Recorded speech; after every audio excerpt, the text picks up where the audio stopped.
Hello class, we are in the next week. We're doing two discussions this week. In this video, I'm going over lesson 9, which is going over decisions. Excuse me. We are answering the question, what are the issues involved in the situations? How are they best addressed by the decision makers? 3 to 5 minutes. Okay. So we're gonna start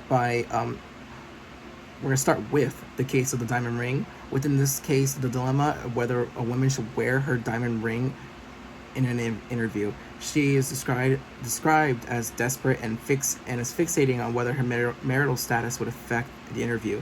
Backed by similar concerns found in the Wall Street Journal, her concerns deepen, and she just basically validated her anxiety, and it just kind of made her spiral. And an effective decision maker would focus on the interviewer, as an effective decision maker, would focus on her skill set and what she is capable of bringing to the company. Regardless, no one should compromise their personal life for their professional life. And even if the question was addressed by a decision maker, she would need to tell the truth, because if she didn't, it would bring up questions about her character. And as an individual, to lie about that is just morally wrong, I believe, across the board. I don't know if it's something we can collectively say, but it is morally wrong. But then again, it's not even really relevant in a professional setting, honestly. So that is what we're going over in that discussion. Now we're going over to wellness or invasive coercion. In this case, the dilemma is that Joe from Scott's Miracle Grow Company is fired and is suing for wrongful dismissal. After implementing an extensive wellness program that worked in tandem with insurance premiums, Joe was en route to taking advantage and getting healthier. However, we can infer that it is against company policy to have a narcotic nicotine in an employee system. The issue is that the state of Ohio, regardless of the narcotic is illegal or not, an individual can be fired for its presence. In this situation, I'm sorry, my watch is just, Siri keeps on pulling up, and I'm sure Siri is going to pull up again. All right. Anyways, an individual can be fired for nicotine in their system.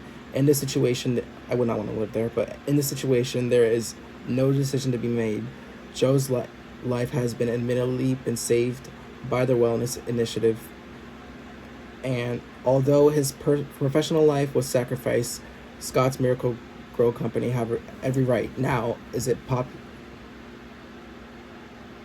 wasn't morally right, because he was trying to get better, and they did help him. They did save his life, but so they did. I mean, it was like a kind of like an even exchange, but it's just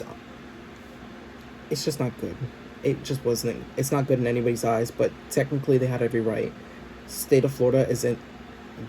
I believe we learned in the legal ethics of environmental business that companies have the right to fire at will, and we kind of,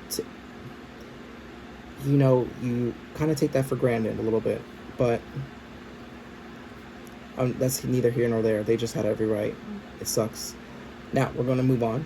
Super saleswoman won't ask for a raise. Our dilemma is that a qualified female who is highly engaged and categorized by fellow employees as super successful and a productive star is receiving 20% less than her fellow male employees. As part of her sales force, she is more than credible for equal pay, and yet after being persuaded by her own sister, she fears rocking the boat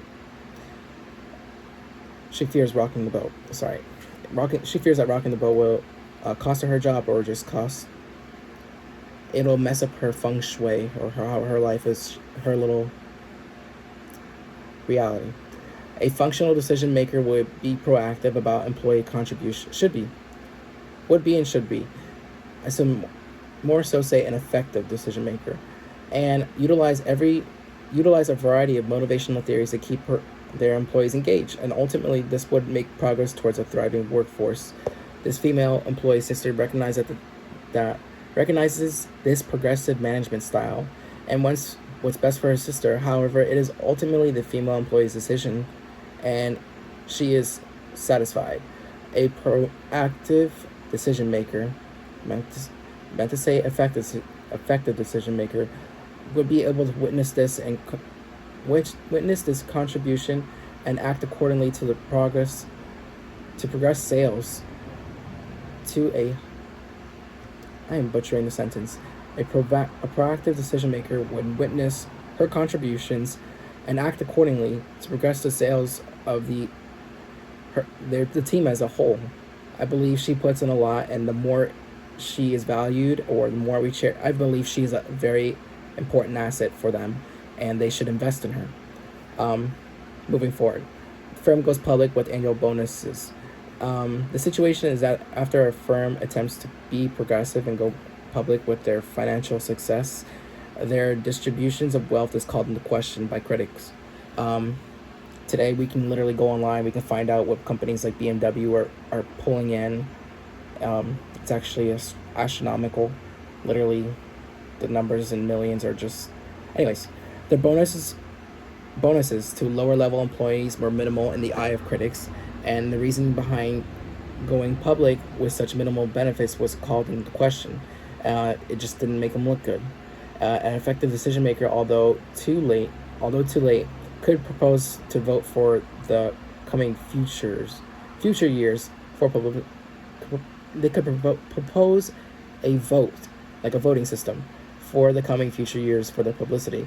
And then another note is that employees of the firm need pay relative to the employee performance, and would be wise to further explain the reasoning or further transparency to revise, or maybe further transparency, or maybe revise their current motivation structure. Maybe they have some benefits that what are they called? They're just some benefits that are not monetary.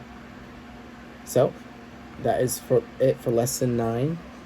Hope we all had a great week, and see you next week.